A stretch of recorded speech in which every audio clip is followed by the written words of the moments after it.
midabkii Soomaali abwaanka markii la sheego abwaanka oo walaha curiyo waliba waa qofkiisu ku daljeel yaku curis feelay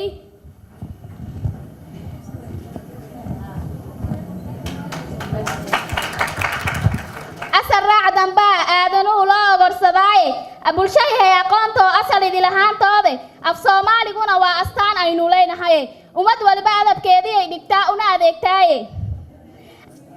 axadkii afkiisii ka tagana waa u ayaa xume afartaasi ishaari haddaan isweydiino maxaan ugu ordaynaa afkan dhaxal awowgeene arligeena koonfur ilaa badaha agooda agagaarkii mudug iyo ilaa awdal iyo saylac ingiriis ayaa loo dhigaa ardada Soomaaliyeed abiyoon iyo looma dhigo alif iyo adeeniye waa arin gumaysigu unkaayo waan ogsoonahay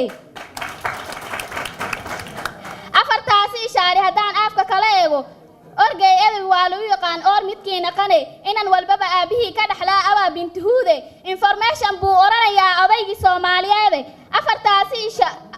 af Soomaali bay moodayaan eraya shaydaane afartaasi ujeed ka rabay oo eedi aan qawayde aqoonyahan afkiisii ka tagayna uu eedi oo galayde hindabeelkii umadi armii isweydaartay iyo umad weerarkeedii dhe hindabeelkii umaday ku dhacday luuqaday aaseende afkoodii ay amaanaan dhammaan halkii ka israariye anigoo ka aamus kareen uur ku taaladeedii dhe